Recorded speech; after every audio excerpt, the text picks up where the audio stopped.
we usually do these things at 7 or 8 o'clock at night, and then the drinks are served, and we have a really good time.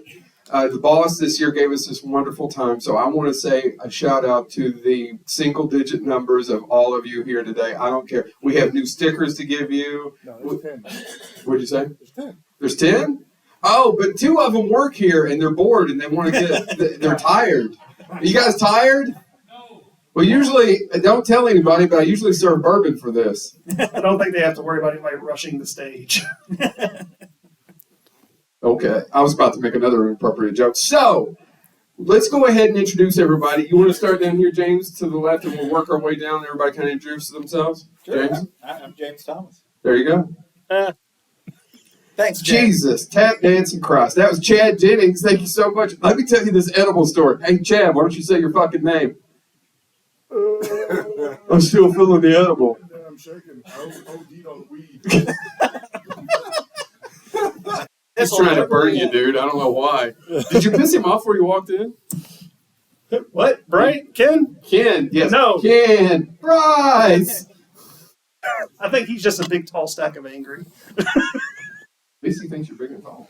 I mean, Joe, you introduce yourselves and go down. I want you both, real quick, talk about your art real quick, and then we'll get into our topic, because I know we only have 30 minutes. yes. And we have someone who's a guest on our stage, and I feel that we haven't not given her her proper due. But let's start with Ken. Yeah, I'm Ken Kirk. I am an artist and comic creator. You'll talk on the microphone. Do I need to get this close? I want you to put it in your mouth, and I want you. Can you do this? No. Damn. Well, I hear that a lot. It's true. Well, I guess I'll just kind of do that. There we go. Hey. There we are. Elisa Wallace. No. My name's Ken Kirk. I'm a writer and comic creator, and also I have a day job, so I don't write or make enough comics, so I do what I can. I am Bryce Okway, illustrator and comic artist and animator and community person. You know, hold on. Can I give you a little bit of credit? You're more than just a community person. Do you all know about all the outreach and the civic duty that this man does, and Ken does a lot of it too. But I mean, that Bryce does for the community of Lexington. It's astounding. He's a pillar of the community. I'm not blowing smoke up this man's ass. He really does do a lot, whereas I just take. This guy gives and gives and gives. Sometimes keeps giving. And I just wanted to give you a shout out about that. You're being humble, and you shouldn't be. Well, I appreciate you. Although I think you don't do things to broadcast things. I'm just doing what I feel like I'm supposed to do. So I appreciate you know what? Your charity should always be a secret. I appreciate it.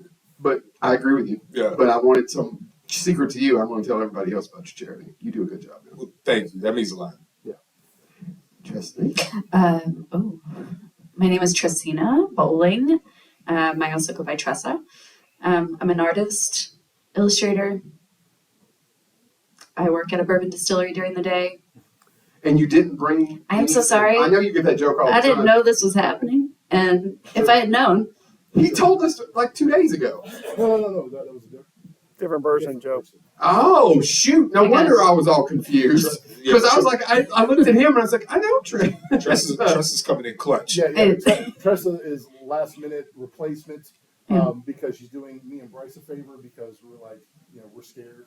She's our protector. Well, we got to give Tressa extra shout outs too, because I could say personally, I think Tressa is one of my favorite artists. She's amazing, so everybody needs to check Tressa out. Yeah, she's ridiculous. Yeah. And all of your tables are upstairs, right? You got all three of you guys at the same place? We're right next to each other. Right next to each other. I saw you last night, Tressa, but I hadn't. Well, actually, I saw her, and then I didn't get a chance to say hi to either one of you. You I didn't see last night. I will tell you. There he is. So, what is our topic today? Because we actually have to be out of here in 30 minutes. Who wants to introduce it? Go ahead, John. Ken, go ahead. You're the one that came up with it. Yeah. Well, and I say this because Booster Gummy. By the way, this is really going to be a serious topic. We actually came, and by we, Ken came up with a very serious topic that Bryce had a lot of influence on because I was kind of half-ass reading the messages yesterday. Well, I was at my day job because all of us have day jobs, right? True. Yes. At day jobs, and I do think it's important. So go ahead, Ken. Yeah. No. And by the way, we'll see how much he's snoring when I punch him in the taint. Did you say shorn? Shorn. So did you shave it? Shorn testicles. Ken. Does anybody want to look? Hey, what did you all walk into in the back there? Oh, they're leaving now. I got a cramp. He's on Come on a up. rascal. I just got a cramp. But Bryce, cramp. maybe if you overbite a gummy. You're hoping he doesn't know about it somewhere. Hey, Go ahead. side note before you introduce the topic, that is exactly how Booster Gold You son of a bitch. moves like acts towards saving the city. He cramps up and then he lets the real heroes come and save the day. So like that was an amazing Booster Gold impression. This is supposed to be a safe place. So 6 or 7 of you come to these every year, and we really appreciate it. I actually just started naming people. And we have stickers for everybody. We have new stickers. And I may accidentally give somebody a hat today. Who wants a hat? Stickers look pretty cool. I like that logo. All right. You should, whoever made that logo, everybody should go buy art from them. That logo was done by the amazing Bryce O'Quinn, Ken Kirk. Son of a bitch. Ken Kirk. But anyway, go ahead. This is Booster Gold's an old joke because last year or 2 years ago we decided instead of trying, we would just do this every year, right? Yes. Instead of trying. I don't know. Instead of trying to find an actual celebrity, we decided we would go, no, I'm just joking with you. Go ahead. Talk about the topic. My ego. Gender, because that's what everybody wants a middle-aged white dude to talk about. It's perfect, right? Well, not specifically gender, but masculinity, right? Right. So I get that a lot, and I have a son. I've got nephews in the early 20s, and a lot of them. You're old. Son, I don't know. He's on a tear today, dude. I don't know what it is. And everybody's missing it that it's up there buying shit. I mean, Someone throw him a gummy. yeah, Forget it. I mean, I can throw a man far. I'm just saying. Anyway, masculinity. How big a man? Keep going, dude. Dr. Dre or Ed Lover? Listen, if you'd like to find out more, go to my OnlyFans. But no, masculinity, because I get a lot of questions about the characters I write. I write a lot of characters from a male perspective because it's hard for me to bring in female perspective. I don't have that perspective. My wife makes sure I understand where she's coming from because she is much smarter than me. But from a male perspective, I write a lot of that, but also at the same time, I write a lot of vulnerability in the men that I write. And I always pulled that from old comics. Anytime that you saw an old comic and you saw like the ultimate hero, it was an ultimate hero alpha male. Cap in the old comics, he wasn't an alpha male. He understood where his vulnerabilities were. Optimus Prime, I grew up on Optimus Prime. I mean, literally, if Optimus Prime wasn't there, I'd probably be punching kids in the playground. Really? Optimus saved me. Saved my soul. Just, do you believe that Optimus Prime kept him from punching kids in the playground? I would. The non-verbals don't carry across on the podcast. I give you a hard time. I feel like, and now granted, I didn't necessarily grow up with Transformers, but from what I gathered from Optimus Prime, joke. what I would have gathered from Optimus Prime is, how to take an L and keep going. Because I don't think the Autobots could have done a better job than that in particular to show people how to take a loss and whatnot. Complete. Just shout out to Transformers. But I think to elaborate a bit more about the topic in particular, because we were speaking on masculinity, but also just like speaking on these heroes in what was the what did you say as far as like within feminism, like James? the waves of feminism? I think that what you were bringing up when we started talking about Superman was really poignant, and I think it's a good place to start. Good, I made that up completely. Now, so basically the idea that Superman is an alien representing what they're supposed to, what humans are supposed to be, but he plays Clark Kent and he plays Superman completely differently. So if we think about, first wave, second wave, third wave feminism, and all of the things that mean, it's really interesting that as Superman, he's invulnerable.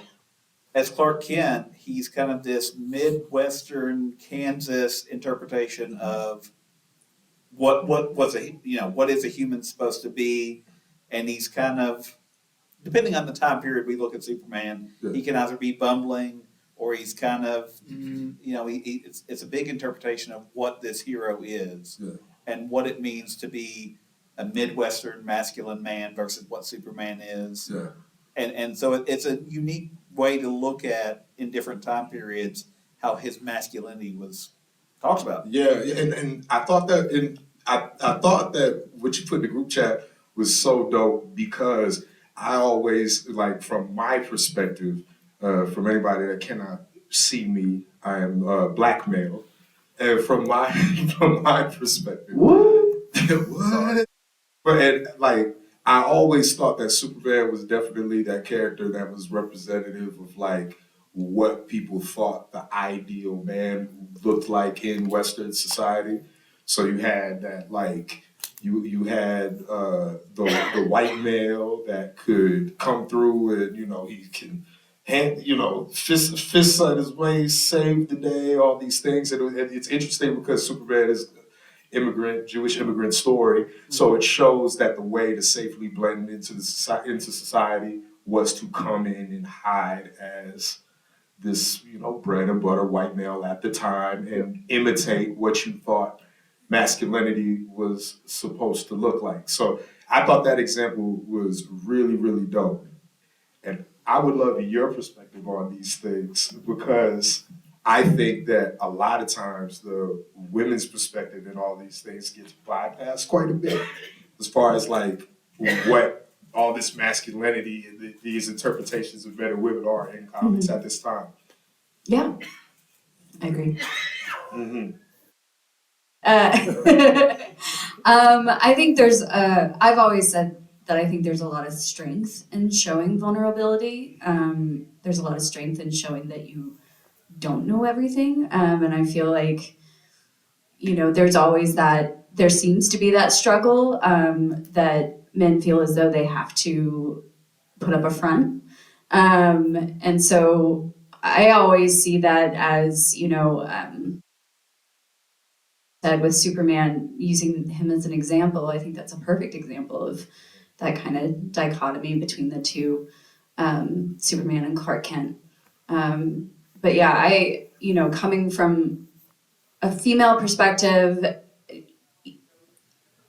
I definitely gravitate more towards those characters rather than just, like, super hyped up, masculine, like, always winning the day, knows everything kind of deal. I mean, don't get me wrong, I love Batman and things like that too, but it just doesn't speak to me as much as, someone who's consuming that kind of media. So, yeah, absolutely, that there is more strength and vulnerability than there is in that kind of, putting on that you know everything and can do everything.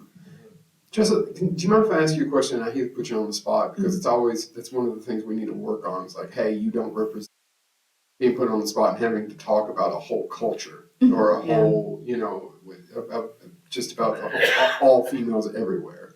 But I'm curious, when you were growing up, because clearly you're nerdy, right? We all are. Yeah.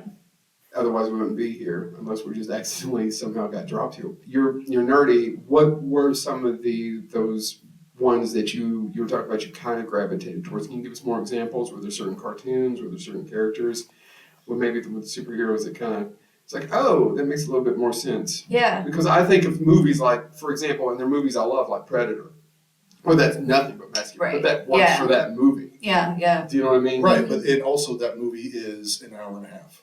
Right. It's not a whole comic series. It's not a whole universe built. It's literally Arnold dropped in the jungle, and you can only take that for an hour and a half. When that man went home and tried to like get married, and he had nightmares about that shit for the rest of his Right? life. No, I know.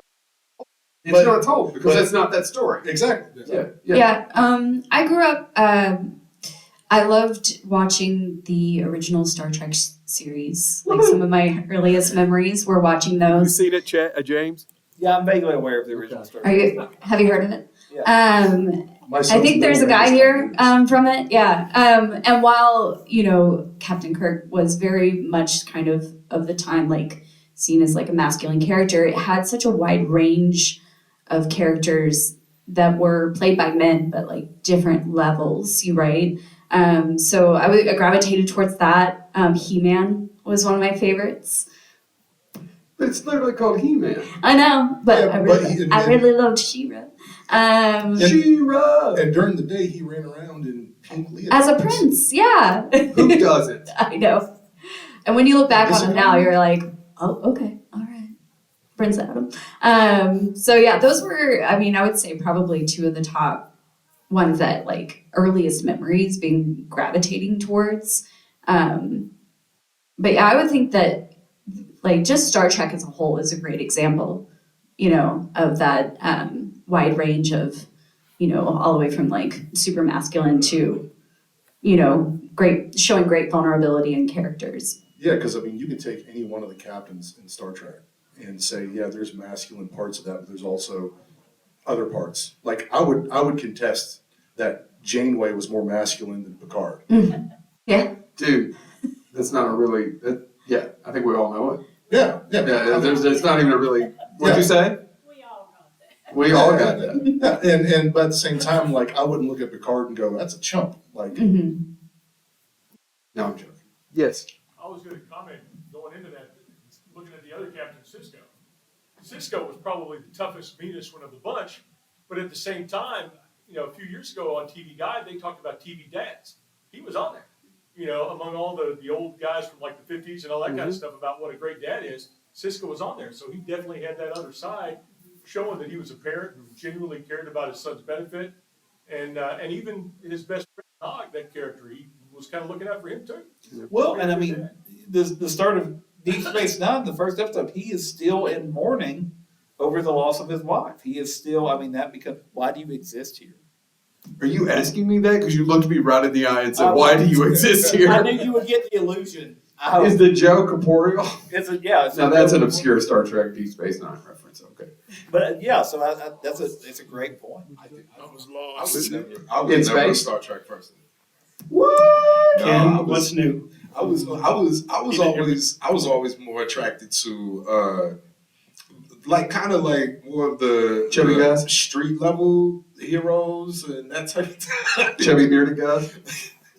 But like, I can honestly say Let's chubby. from my perspective and most people that I grew up with, there was a lot of us that were like, we loved Spider-Man, Batman, stuff like that. Because I think that like the major underrepresentation of like people like ourselves in comics and stuff at that time, you kind of gravitate towards like where do you connect with certain things, maybe economically, so like I connected more with Peter Parker because Peter Parker looked like somebody I was familiar with. It was hard to kind of, I liked sci-fi stuff, but that was something that came later. It was hard to kind of connect with any sort of sci-fi media when I looked, and it looked like we're not in the future. Yeah, well, and you bring up a great point actually, because that's one of the things one of the things that I often think about is I love the characters that occasionally got the hell beat out of them. Mm-hmm. Because I knew I got the hell beat out of me. Yeah. It was going to school was dangerous, and so when you did see those characters, like the fact you saw Spider-Man with his lens busted out, you saw Batman being scarred up, you saw all of that in different people's arts and different people's interpretation. I think what you bring up there is really interesting because that is the characters. Superman I loved in one way, but I couldn't be Superman. Exactly.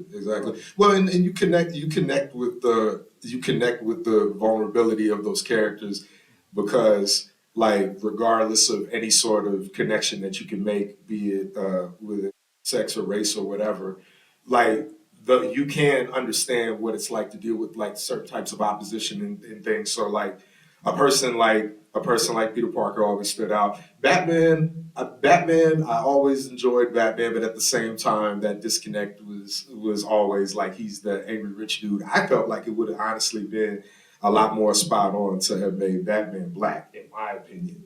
That's what I always thought when I was younger. Is like this would really hit differently if Batman looked like me because you know you lost your parents and then you went on this massive tirade. I don't want to say tirade, but he had an ass load of resources and he could be angry and do something about it. But like Yeah. I was in a neighborhood where most of us didn't have dads and we couldn't do shit about it. So imagine that could be any of us would have been Batman if you could have gave us a chance. So I think things like that, like would speaking to like the views of masculinity and things. Also, it's like the cultural stamp of like who is defining what they see as masculine. What do those people look like? Where do they live?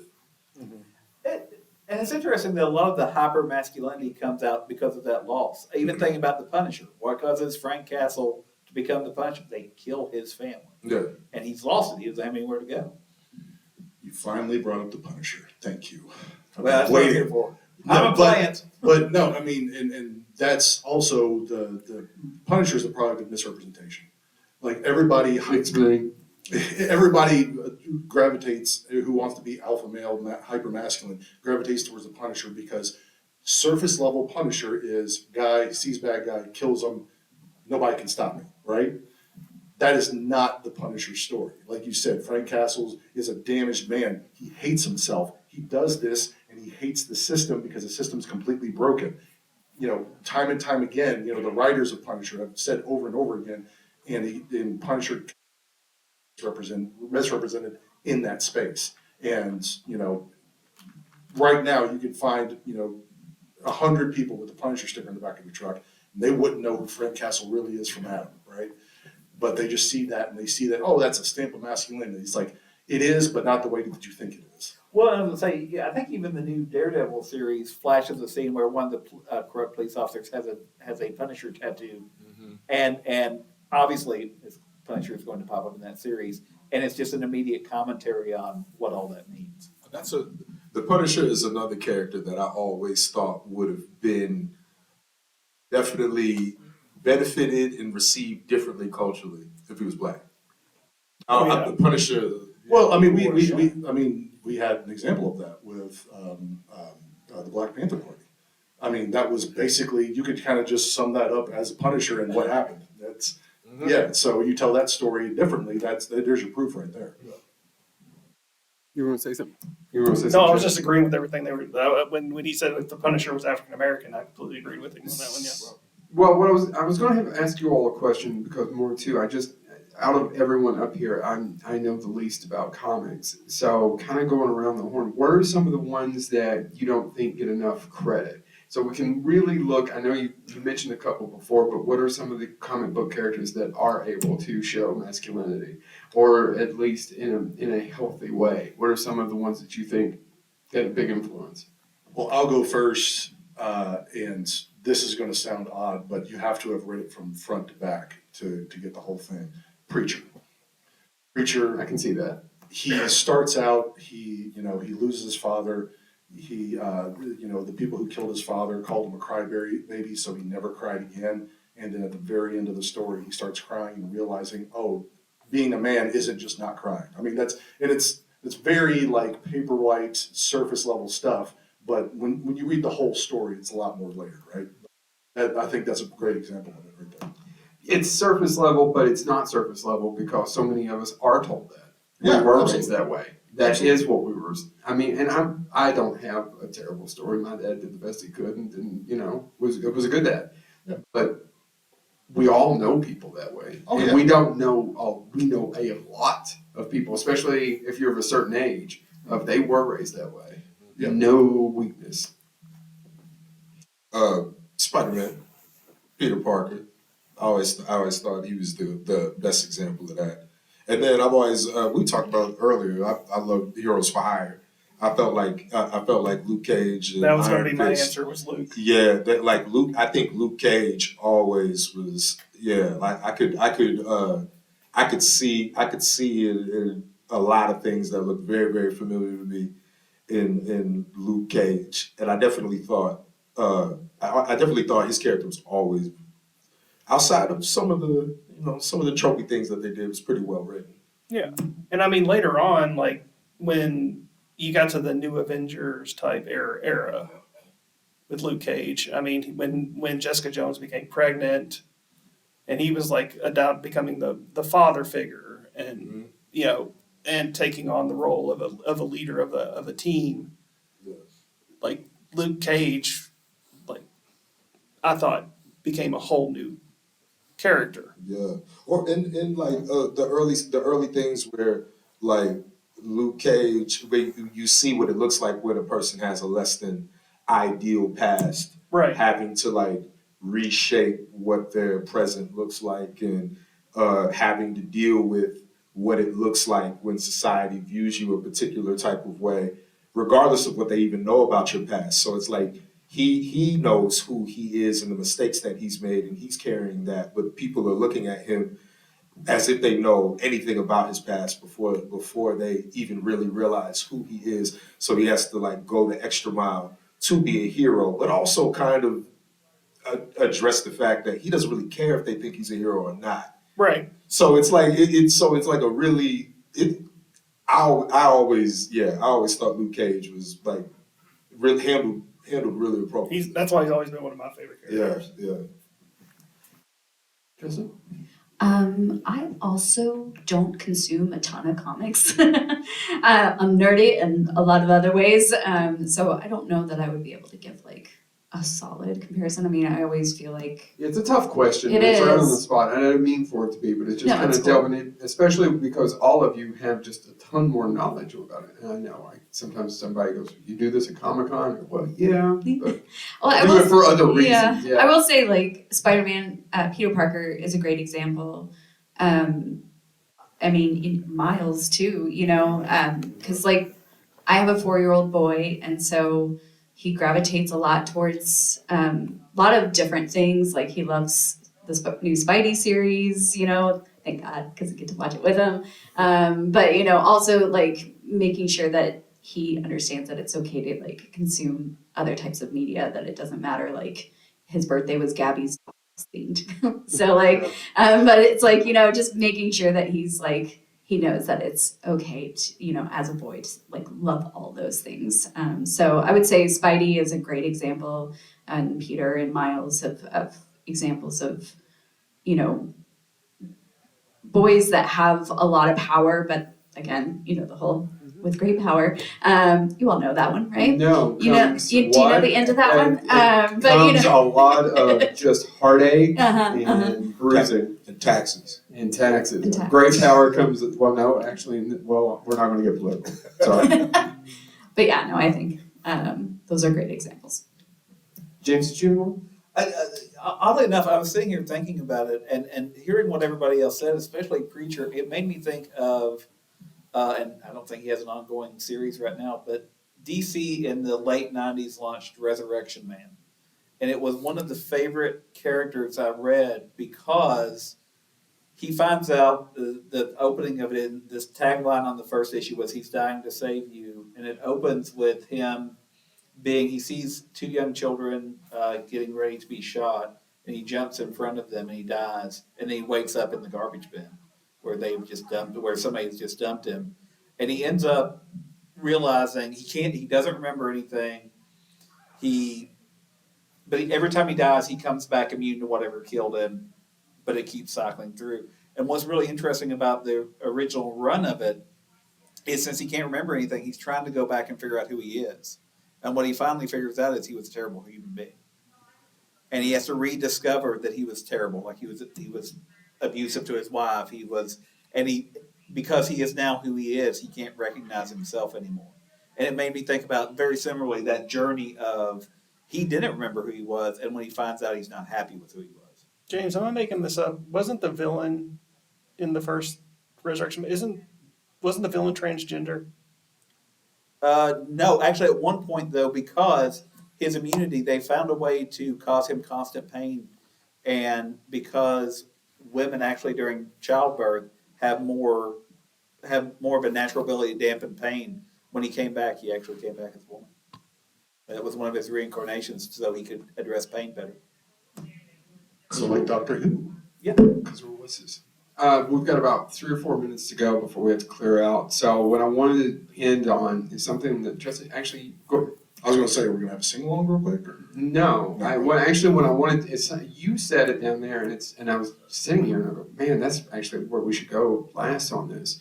Is that all of us up here are parents, and if anything opens your mind or eyes more than that, I don't know well, it's supposed to. It's not true for everybody. It's supposed to. And you were mentioning that about his birthday party, and one of his best friends. He's his best friend because his mom's friends and we're friends with. But he little boy loves Disney princess, especially Frozen, and his party was Frozen, and and it's literally a failing of mine. The first thing that goes through my mind is, well, why is he doing princesses? Right? Yeah. Oh, yeah. And we pass all that shit on to our kids, whether we want to or not, no matter how bad or hard you try to stop it. Yeah. I mean, I've got my oldest is a boy, he's 6, and I've got 2 daughters, 3 and 2, right? So anytime somebody asks for something or something like that, like, oh, what is, my middle daughter's Josie. What does Josie want for her birthday? I'm just like, you can get her, Bluey, or you can get her a Godzilla toy. And they go, what, Godzilla? She plays with her brother. She loves Godzilla. You can get her a Godzilla toy. Same thing with my son. My son will sit there and sing along with the movie Wish because my daughters love Wish. Now, my 2-year-old, she's 2, so she hasn't quite got there yet where she can like all the things. But yeah, that's one of the things that you kind of have to, because we're still carrying it around with us, we kind of have to like break that apart and just let them gravitate towards what they want. My middle daughter, her favorite color is still pink. Like, that's just who she is. Pink Godzilla. New Godzilla's got pink the pink power up. She loves it. Yep. Yeah, she loves that. So yeah, no, that's definitely stuff that we have to carry with ourselves, but at the same time be aware of it and try to, if not pass it on, just dampen it as much as you can, just because you've just been raised around that. But what you're doing is you're raising a child that has its own superpower. Because I have a sister that is 6 years younger than I am, and she was growing up, and everybody made the assumption that she didn't know. But my brother and I are both comic book and science fiction geeks, and so in 6th grade she could rattle off parts of Dune from memory, and the boys would all be like, "How do you know that?" And she goes, "I watch it. I consume this stuff. I know more than you." And literally, anybody that would pick on her, she would just intimidate by her geekiness. It was amazing. Yeah, I have 2 younger sisters that I kind of raised with the youngest of them. She's a massive comic fan, anime fan, video. It was something that I always like shared with the both of them, and it stuck with her. And then later on, having children, of course, indoctrinating my kids to those things. And I remember when my daughter reached a certain age, and then she started to shift when she was going to school, thinking that she had to like different things, and having that conversation with her to be like, nope, you could like whatever you like, you could do whatever you feel like doing. And like, I think that's a not only a big responsibility as parents to allow that, but also especially as like fathers, because I think we're always going to get, for the most part, a lot of support from your mother and that nurturing thing, but it's like the father's reflex to start putting up the nose and make the adjustments. So kind of switching that around for her, really, like, all of a sudden I could see like she had a different type of confidence because her dad said, do what you want versus anything else. So that really was like a big light bulb for me that I didn't even gather from like my sisters. I was just too young to recognize with them. And when I seen that with my daughter, it made make a lot more sense with my baby sister. Where I was like, that's why you just flooded the block with your geekness, because the man in your life told you run with it, and I didn't realize that. Anything else, anybody? I think we're right at the end of our time. Yeah. Really quick, next year, what we're going to do is get a better time, have more alcohol, and what we're going to do is we're going to get my son and your son, and because he has opinions about this King Kong and Godzilla thing. And so yours is Godzilla and mine's Team King Kong. So I think we should have, let's see, mine will be 8 this time, and yours will be 5 or 6. Well, my son will bust out the PS5 in Giga Bash, where all these monsters are represented in that game, and they could just go at it there. They don't even have to discuss it. I think that's fantastic. What do you all think? That would be a lot more entertaining than us. Thank you all so much. We have stickers up here. We love you all. And I've got a free hat, and I have no idea who to give it to. Should I just I know, but when I said hat earlier, everybody raised their hand. So should we get like 3 or 4 in a group and throw Dance it? battle. What'd you say? Dance battle. Ooh, who wants to do a dance battle? Oh, he was grown. It was ready. masculinity. Hey.